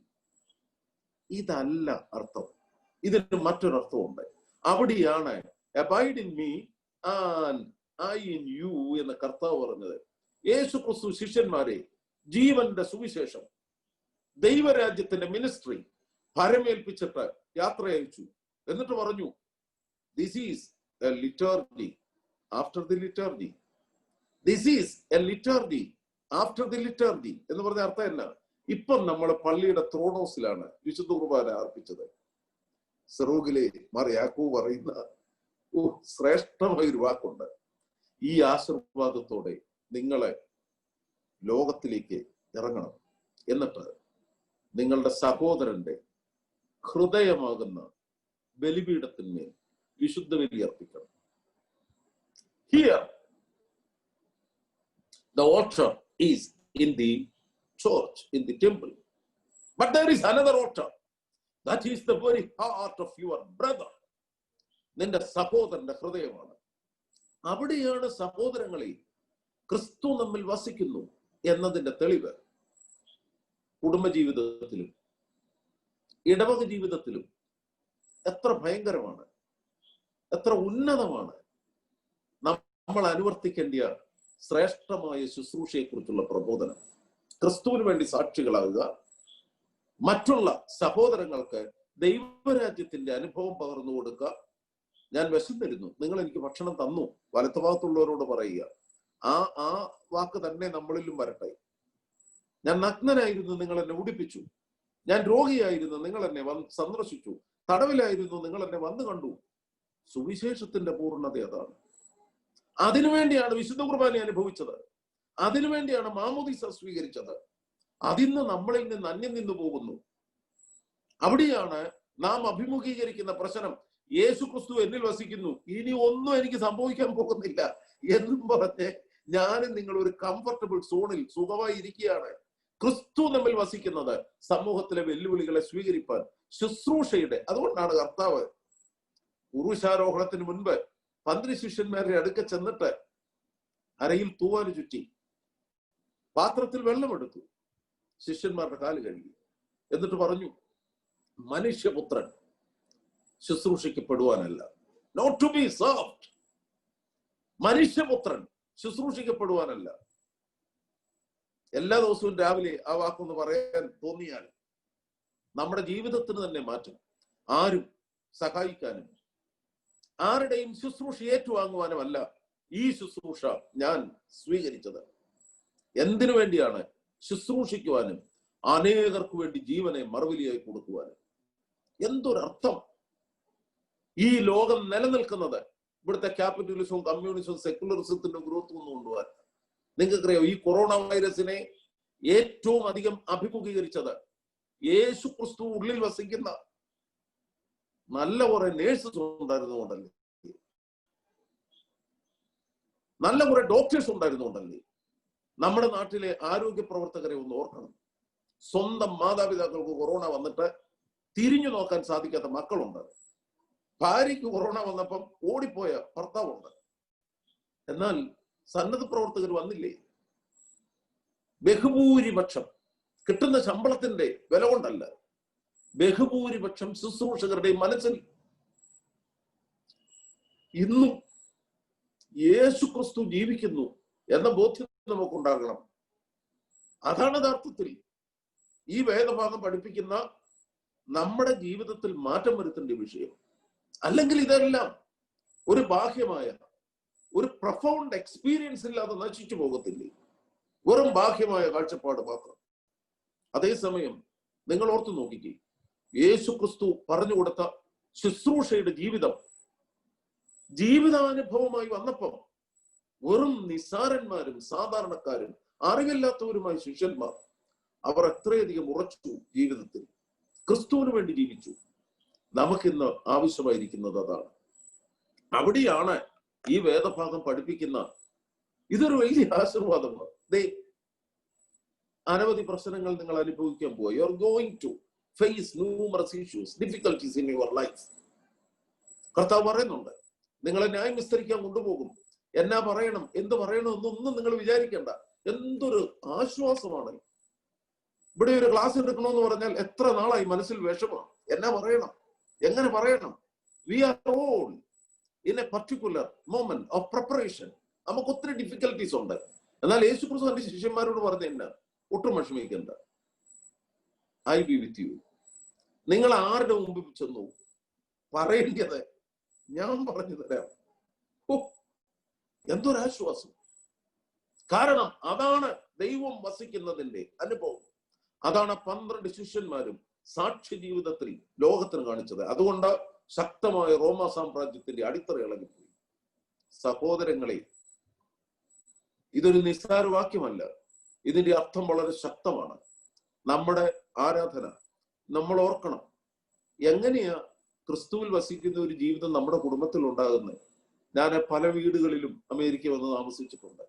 നാട്ടിലേക്കായാലും കൃത്യസമയത്ത് പ്രാർത്ഥിക്കുന്ന, കുഞ്ഞുങ്ങളും കൊച്ചുമക്കളും ഒരുമിച്ചിരുന്ന് പ്രാർത്ഥിക്കുന്ന അനേകം കുടുംബങ്ങളുണ്ട്, അല്ലാത്തതും ഉണ്ട്. ഞാൻ ഈ പറയുന്നത് നമ്മുടെ പ്രായോഗിക തലം, നമ്മൾ ഒരുമിച്ചിരുന്ന് പ്രാർത്ഥിക്കുകയും മറ്റു മനുഷ്യരോട് മാതാപിതാക്കളും കുഞ്ഞുങ്ങളും ഒരുമിച്ച് കരുണ കാണിക്കുകയോ ഒക്കെ ചെയ്താലുണ്ടല്ലോ, അവരാരും നശിക്കത്തില്ല. അവിടെയെല്ലാം ദൈവം എന്നെ നയിക്കുന്നു എന്ന ബോധ്യം നമ്മുടെ തലമുറയ്ക്ക് ഉണ്ടാകും. ഈയിടെ സൺഡേ സ്കൂളിലെ അനുഭവിച്ച ഒരു കാര്യം പറയാം. രാവിലെ വൈകിട്ടും പ്രാർത്ഥിക്കുന്ന, വീട്ടിൽ പ്രാർത്ഥനയുള്ള ഭവനങ്ങളിലെ കുഞ്ഞുങ്ങൾ കൈവക്കാൻ പറഞ്ഞു. 100-ൽ 30 പേരെ കൈവക്കുള്ളൂ, 30%. അതിന്റെ അർത്ഥം എന്നാ? ഇത്രയും വലിയ പള്ളിയും സാഹചര്യവും സൗകര്യവും വലിയ കരിക്കുലവും സിലബസും എല്ലാം ഉണ്ടായിട്ടും പ്രാർത്ഥന നടക്കുന്നില്ല. നമ്മുടെ പ്രശ്നം അതാണ്. A way of Christian life അത് ഇന്നത്തെ ജീവിതത്തിൽ നഷ്ടപ്പെടുന്നു. നമ്മളെല്ലാം വെരി ആക്ടിവിസ്റ്റ് ആണ്. MMBS-ൽ ആക്ടിവിസ്റ്റ് ആന്ന് പറയത്തില്ലേ? അതല്ല. ആ ആക്ടിവിസം വ്യക്തമാക്കേണ്ടത് through a Christian way of life. അവിടെയാണ് യഥാർത്ഥത്തിൽ ഈ വേദഭാഗത്തിന്റെ അർത്ഥം സഹോദരങ്ങളെ അർത്ഥപുഷ്ടിയുള്ളാകുന്നത്. നന്നായി വേദപുസ്തകം വായിക്കണം, രാവിലെ വൈകിട്ടും പ്രാർത്ഥിക്കണം, നോയമ്പനുഷ്ഠിക്കണം. അതുപോലെ തന്നെ ചെയ്യാവുന്ന, സാധിക്കാവുന്നതിൽ അപ്പുറമായ കാരുണ്യ പ്രവർത്തനം, ഇതിലേക്കൊക്കെ മലങ്കര സഭ തിരികെ വരണം. സഭ ആകമാനം തിരികെ വരണം. അതിനുള്ള ഒരു നല്ല അന്തരീക്ഷം ദൈവം നമുക്കിപ്പം നൽകുന്നുണ്ട്. പലരും സഭയുടെ പല കാര്യങ്ങളെ കുറിച്ചും ഈ ഒരു വിമർശന രീതി പറയുമല്ലോ. എന്നാൽ നിങ്ങൾ ഓർക്കണം, ഈ കേരളത്തിൽ പ്രത്യേകിച്ച് നമ്മുടെ സാഹചര്യത്തിൽ ഒരു കൊച്ചു സമൂഹമായിട്ട് പോലും അനേക മനുഷ്യരെ സഹായിക്കാനും അനേകം നല്ല പ്രവർത്തനങ്ങൾ, ഒരു കോർഡിനേഷൻ നടത്തിയാൽ മലങ്കര സഭ നടത്തുന്ന ചാരിറ്റി പ്രവർത്തനം പ്രതിവർഷം എത്ര ഭയങ്കരമാണെന്നറിയാമോ? നമ്മുടെ പള്ളികൾ നടത്തുന്നത്, നമ്മുടെ ആത്മീയ സംഘടനകൾ നടത്തുന്നത്. ഈ ബോധ്യം യേശു ക്രിസ്തു നമ്മിൽ വസിക്കുന്നത് കൊണ്ട് ആ ക്രിസ്തീയ ജീവിതത്തിന്റെ പ്രതിഫലനമാണ് എന്നുള്ള ബോധ്യം നമുക്കുണ്ടാകണം. ഞാൻ അവസാനിപ്പിക്കട്ടെ, എന്റെ സമയം കൃത്യമായി അടുത്തു വരുന്നു. അവസാനത്തെ വാചകം യേശു ക്രിസ്തു പറഞ്ഞതുപോലെ എന്റെ നാഴിക വന്നു, നിങ്ങളിൽ നിന്ന് വേർപിരിയാൻ പോകുന്നു. അതുകൊണ്ടാണല്ലോ ഞാൻ പറഞ്ഞത് ഇതൊരു ഫെയർവെൽ മെസ്സേജ് ആണ്. ആ ഫെയർവെൽ മെസ്സേജിൽ സമാധാനവും സന്തോഷവും ആശ്വാസവും കർത്താവ് നൽകി. രണ്ടാമത് ഞാൻ പറഞ്ഞു, ഇത് പുതിയ ജീവിതത്തെക്കുറിച്ച്, ദൈവരാജ്യത്തിലെ പുതിയ ജീവിതത്തെക്കുറിച്ചുള്ള നിർദ്ദേശമായിരുന്നു. Instruction for new life in the kingdom of God. മൂന്നാമത് ഞാൻ ഓർമ്മിപ്പിച്ചു, this is a formula for reconciliation. Formula for reconciliation. Reconciliation with God the father, reconciliation with the incarnated son of God, reconciliation with the fellow believers. നാലാമത് ഞാൻ ഓർമ്മിപ്പിച്ചത്, ഇത് ഒരു ഫിലാന്ത്രോഫിക് ആക്ടിവിറ്റീസിനുള്ള, നമ്മെ പിരിച്ചുവിടുമ്പോൾ അത് കേവലം പിരിഞ്ഞു പോകുക എന്ന അർത്ഥത്തിലല്ല, മറിച്ച് ലിറ്റർജി ആഫ്റ്റർ ദി ലിറ്റർജി, അർപ്പിക്കപ്പെട്ട വിശുദ്ധ കുർബാനയുടെ അർത്ഥതലം ശുശ്രൂഷ മേഖലകളിൽ വ്യാപിക്കാൻ വേണ്ടി 3.5 വർഷക്കാലത്തെ തന്നോടുകൂടെ ഒരുമിച്ചുള്ള ട്രെയിനിങ് കഴിഞ്ഞ് ശിഷ്യന്മാരെ സുവിശേഷ പ്രവർത്തനത്തിന് നല്ല സാക്ഷികളാകുവാൻ പറഞ്ഞു വിട്ടപ്പോൾ നൽകിയ മനോഹര ഉപദേശം, ഭയപ്പെടേണ്ട, ഞാൻ നിങ്ങളോട് കൂടെ ഉണ്ട്, എന്നിൽ വസിപ്പീൻ, ഞാൻ നിങ്ങളിലും വസിക്കും. അവസാനം സഹോദരങ്ങളെ, യോഹന്നാന്റെ സുവിശേഷം, ഈ അവസാനത്തേത് അല്പം മനസ്സിലാകാൻ വിഷമമുള്ളതുകൊണ്ട് ഞാൻ ലളിതമായിട്ട് പറയാം. യോഹന്നാന്റെ സുവിശേഷത്തിന്റെ ഒരു പ്രത്യേകതയാണ്, എല്ലാ ആശയങ്ങളിലും ഒരു എസ്കറ്റോളജിക്കൽ ഹോപ്പുണ്ട്. ഞാനത് ഒന്ന് വിശദീകരിക്കാം. വിശുദ്ധ മത്തായിയുടെയും മർക്കോസിന്റെയും ലൂക്കോസിന്റെയും സുവിശേഷത്തിൽ അന്ത്യ ന്യായവിധിയെക്കുറിച്ചും കർത്താവിന്റെ രണ്ടാമത്തെ വരവിനെ കുറിച്ചുള്ള പ്രതിപാദനമുണ്ട്. എന്നാൽ യോഹന്നാന്റെ സുവിശേഷത്തിൽ ഇല്ല. യോഹന്നാന്റെ സുവിശേഷത്തിൽ ഈ അന്ത്യ ന്യായവിധിയെക്കുറിച്ചോ ലോകാവസാനത്തെക്കുറിച്ചോ ഡയറക്റ്റ് പ്രതിപാദനയില്ല. യോഹന്നാന്റെ സുവിശേഷം ഞാൻ പറഞ്ഞല്ലോ ആരംഭത്തിൽ പല രീതിയിലും വ്യത്യസ്തമാണ്. കർത്താവ് വിശുദ്ധ കുർബാന സ്ഥാപിച്ചത് യോഹന്നാന്റെ സുവിശേഷത്തിൽ ഇല്ല. എന്നാൽ 6-ാം അധ്യായത്തിൽ ഞാൻ ജീവനുള്ള അപ്പമാകുന്നു, സ്വർഗത്തിൽ നിന്നിറങ്ങി വന്ന ജീവനുള്ള അപ്പമാകുന്നു എന്ന് പ്രതിപാദിക്കുന്നുണ്ട്. അതുപോലെ തന്നെ എല്ലാ അത്ഭുതങ്ങളും, പ്രത്യേകിച്ച് 7 അത്ഭുതങ്ങളാണ് പറയുന്നത്.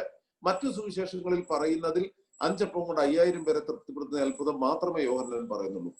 7 അത്ഭുതങ്ങളും അത്ഭുതം എന്ന രീതിയിലല്ല പറയുന്നത്. It's not miracle, but those are symbols. Symbols of the kingdom of God, symbols of the power and authority of the person of Jesus Christ.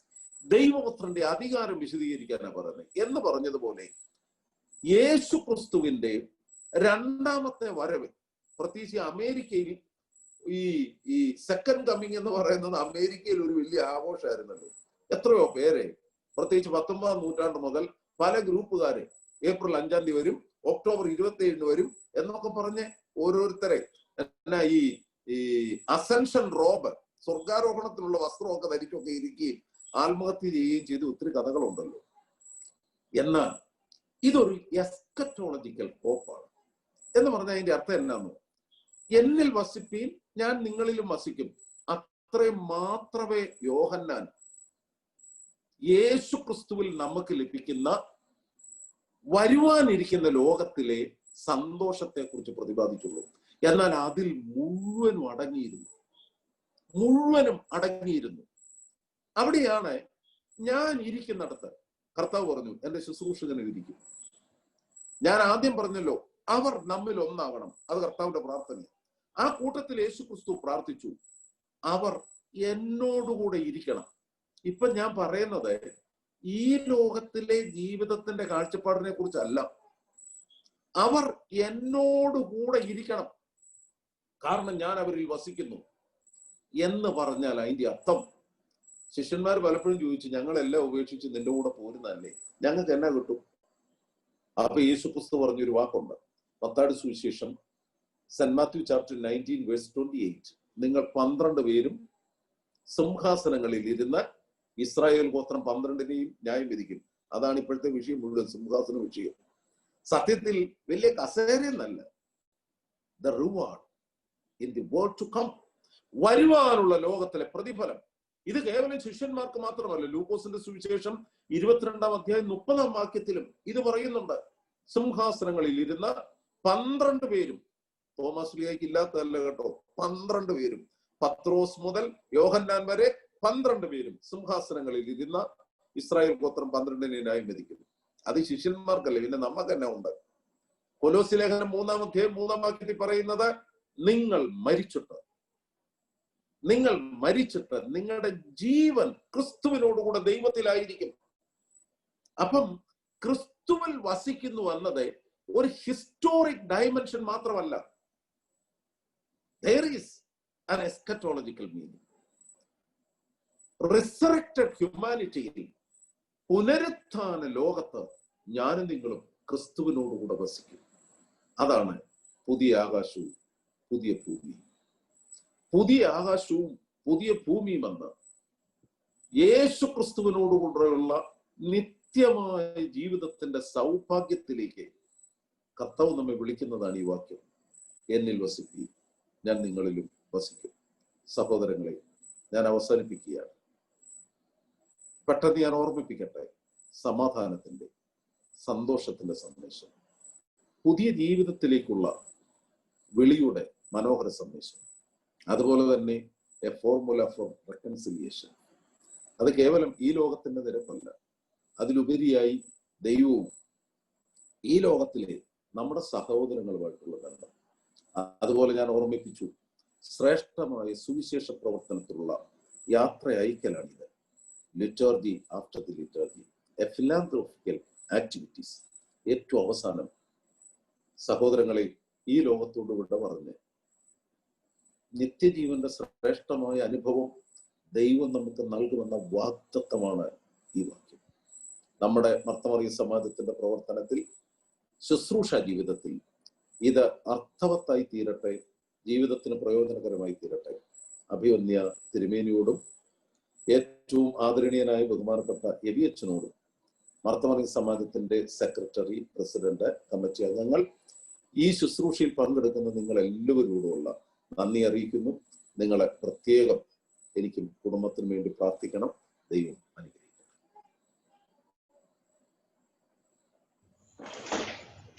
Thank you, Achan. It was an excellent presentation. Enjoyed it. I hope everybody enjoyed it as much as I did.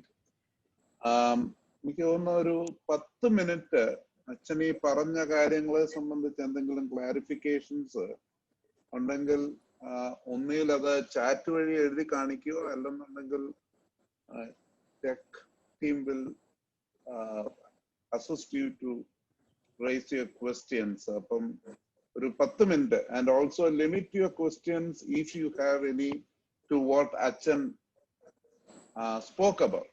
നമുക്ക് ഈ 100 കൂട്ടം കാര്യങ്ങൾ 100 വിധത്തിലുണ്ടായിരിക്കും.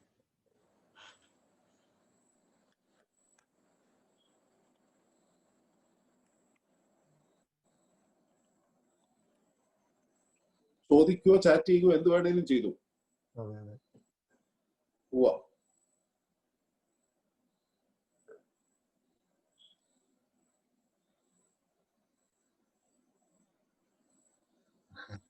ചോദ്യങ്ങൾ ആദ്യം ചോദിക്കുവാണെങ്കിൽ നല്ലതാണ്. നല്ലതാ, ചോദിച്ചോ, കേക്കാം. എഴുതി വേണേ ചോദിച്ചു, അല്ലെങ്കിൽ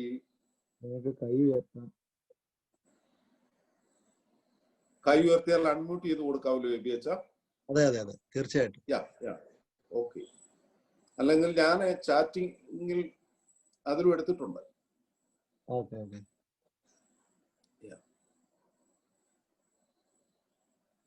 തിരുമേനി കാര്യമായിട്ടൊന്നും ചോദിക്കാനില്ല. ഇല്ലെങ്കിൽ അതിന്റെ അർത്ഥം എല്ലാവർക്കും അച്ഛൻ പറഞ്ഞ എല്ലാം അതിന്റെ പൂർണ്ണ അർത്ഥത്തിൽ മനസ്സിലായി, അല്ലെങ്കിൽ ഒന്നും മനസ്സിലായി. അപ്പൊ ആദ്യത്തേതാണ് എന്ന് ഞാൻ വിശ്വസിക്കുന്നു.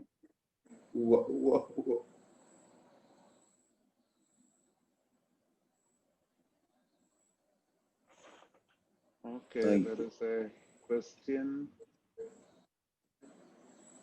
Not able to unmute. ആരാണ്? There was a complicated excellent presentation.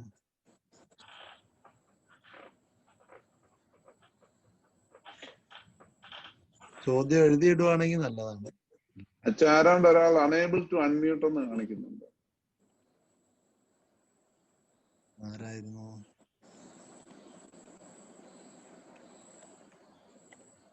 ചോദ്യം, what are some steps to overcome challenges in doing daily prayers? Daily prayers. അതിപ്പം പ്രധാനമായിട്ടും നമുക്ക് പറയാൻ സാധിക്കുന്നത് ഓരോ സാഹചര്യത്തിലുമുള്ള ടൈമും പ്രതിദിന പ്രാർത്ഥനകളിലെ വിഷയങ്ങൾ കുടുംബജീവിതത്തിലുണ്ട്. പക്ഷേ നമ്മൾ മനസ്സ് വച്ചാൽ സാധിക്കാവുന്നത് മാത്രമാണ്. എൻ്റെ വ്യക്തിപരമായ ജീവിതത്തിലെ അനുഭവത്തിൽ ഞാൻ പറയാം, ഈ നമ്മുടെ ജീവിതത്തിന്റെ ഡിസിപ്ലിന്റെ അടിസ്ഥാനം നമ്മുടെ പ്രതിദിന ജീവിതത്തിലെ പ്രാർത്ഥനയാണ്. അത് കുടുംബമായി പ്രാർത്ഥിക്കാൻ നമുക്ക് സാധിച്ചാൽ, നമ്മൾ എവിടെ, ഇന്ത്യയിലാണേലും അമേരിക്കയിലാണേലും ലോകത്തിന്റെ എവിടെയാണേലും, നമുക്ക് ഈ ജീവിതത്തിൽ ദൈവം നമ്മുടെ കൂടെ ഉണ്ട് എന്ന ബോധ്യവും വലിയ തിന്മകളിലേക്ക് വീണു പോകാതെ ദൈവം നമ്മെ സംരക്ഷിക്കുന്നു എന്ന ബോധ്യം ഉണ്ടാകും.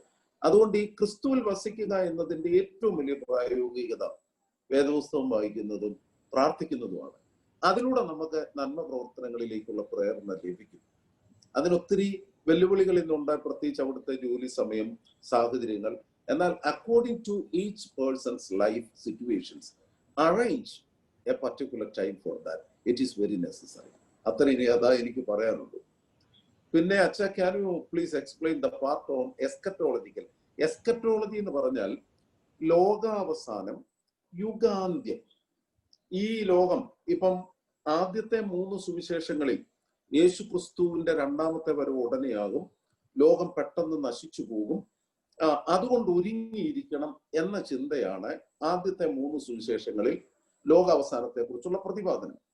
എന്നാൽ ക്രിസ്തുവിന്റെ ഉയർപ്പിന് ശേഷമുള്ള, ഞാൻ പറഞ്ഞല്ലോ, ഉയർപ്പിന് ശേഷമുള്ള ആദിമ സഭയുടെ ജീവിത പശ്ചാത്തലത്തിലാണ് യോഹന്നാന്റെ സുവിശേഷം എഴുതിയിരിക്കുന്നത്.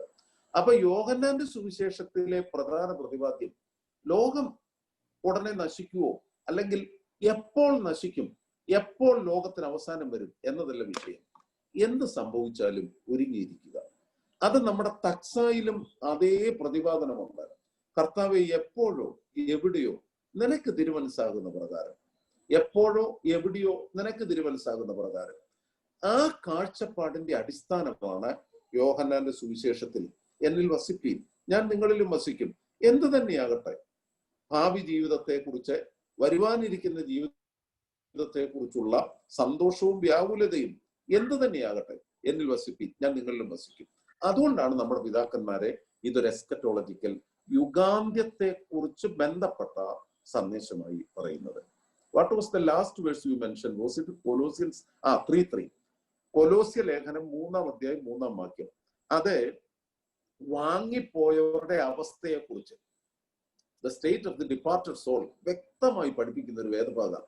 Chapter 3 verse 3, episode to Colossians by saint Paul. അതേതാന്നോ?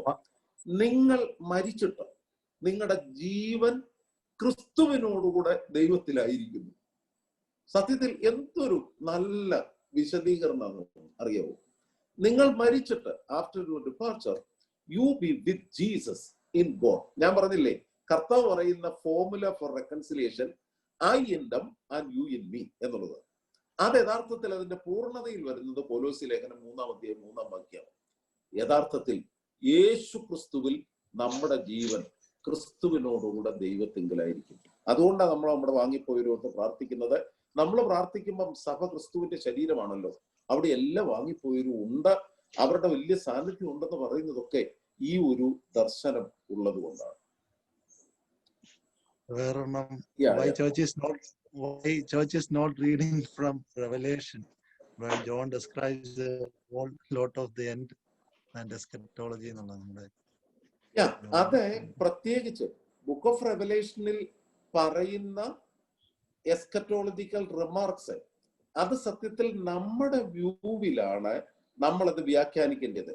ആ 1000 years റൂളിങ്ങിനെ കുറിച്ചും അതുപോലെ തന്നെ 7 കലശങ്ങളെ കുറിച്ചും 7 ദൂതനെ കുറിച്ചും ഒക്കെ പറയുമ്പം അതിനെ ഒരു imminent coming of Jesus, second coming എന്ന അർത്ഥതലത്തിൽ എസ്പെഷ്യലി ഇൻ അമേരിക്ക ഈ പ്രോട്ടസ്റ്റന്റ് പേരിൽ വ്യാഖ്യാനമുണ്ട്.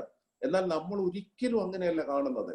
Orthodox way of interpretation book of revelation ഉണ്ട് അതിനകത്തെ. അതുകൊണ്ടാണ് ഞാൻ അവസാനിപ്പിച്ചത്, ശ്രദ്ധിച്ചാൽ അറിയാം, പുതിയ ആകാശവും പുതിയ ഭൂമിയും ദൈവരാജ്യത്തിന്റെ വലിയ അനുഭവമാണ് യഥാർത്ഥത്തിൽ വെളിപ്പാട് പുസ്തകത്തിൽ ബുക്ക് ഓഫ് റെവലേഷനിൽ കാണുന്നത്.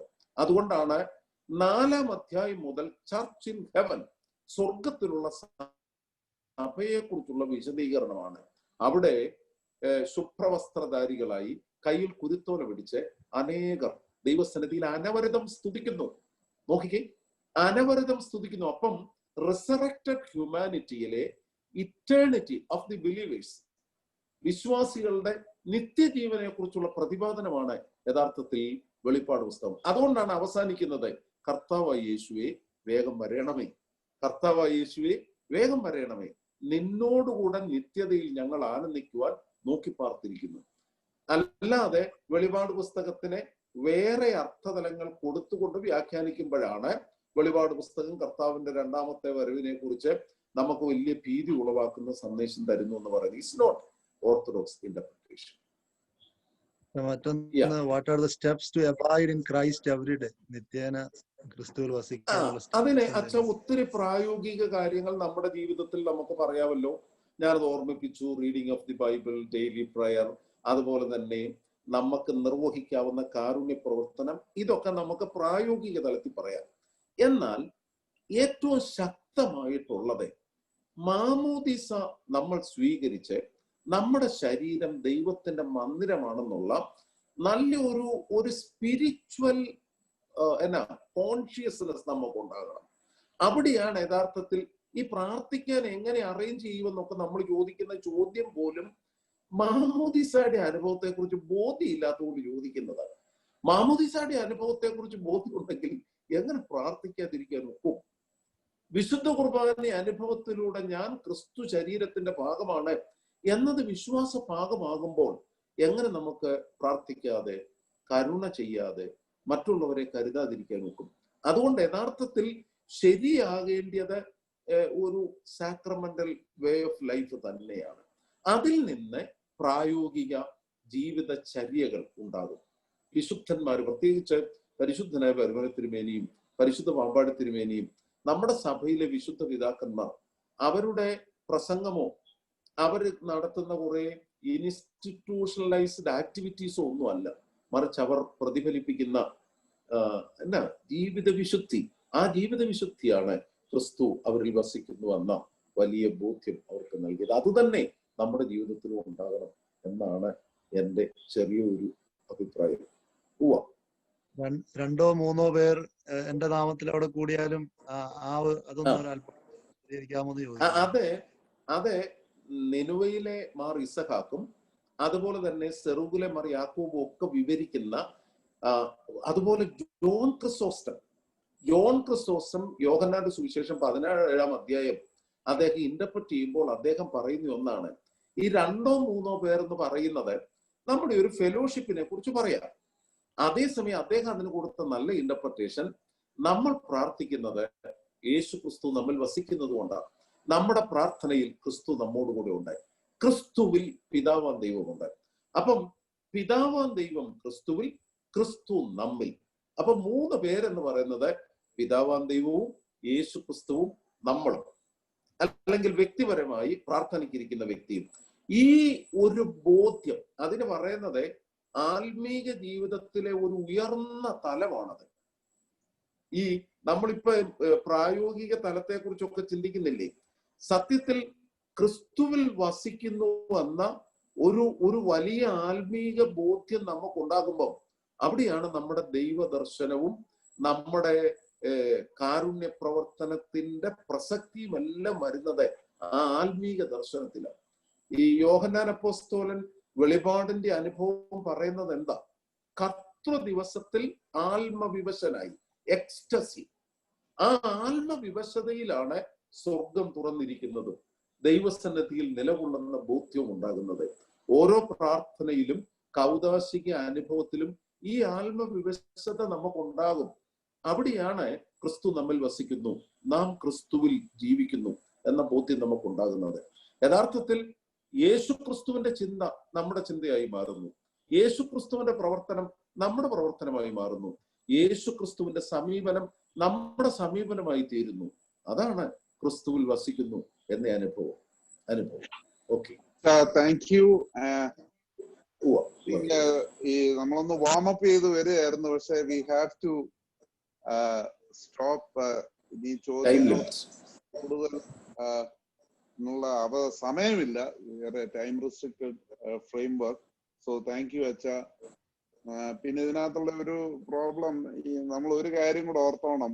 ഈ പലപ്പോഴും നമ്മുടെ ചോദ്യങ്ങൾ ഞാൻ എപ്പോഴും പറയാറുള്ളത് പോലെ ഈ വേറൊരു ചിന്താഗതിയിൽ നിന്ന്, ഇപ്പം വെളിപാടിനെ കുറിച്ചും ഒക്കെ വരുന്ന, വി ആർ ഒരു dominated by the Protestant way of reading the Bible. അതിനകത്ത് തന്നെ നമ്മുടെ ഒരു ലിറ്ററൽ അണ്ടർസ്റ്റാൻഡിങ് ഓഫ് ബൈബിളും വേദപുസ്തകത്തെ അക്ഷരീയ അർത്ഥത്തിൽ എടുക്കുന്നതും ഒക്കെ തന്നെ ഈ ഒരു ഞങ്ങള് തിയോളജിക്കൽ വേൾഡിൽ പറയും ഹെർമന്യൂട്ടിക്കൽ പ്രോബ്ലം ആണ്. ഈ ഹെർമന്യൂട്ടിക്സ് എന്നുള്ളതിന്റെ ഒരു മലയാളം എന്താ വെച്ചാ വ്യാഖ്യാന ശാസ്ത്രം, രീതിശാസ്ത്രം എന്നെല്ലാം പറയും. ശാസ്ത്രം. അപ്പൊ അതിന്റെ ഒരു പ്രോബ്ലം ഉണ്ട്. So that also we have to remember. അത് ആരെയും കുറ്റപ്പെടുത്തുകയല്ല, നമ്മൾ ഒരു സ്ഥലത്ത് ജീവിക്കുന്നുണ്ട്, we get dominated by the general way of thinking.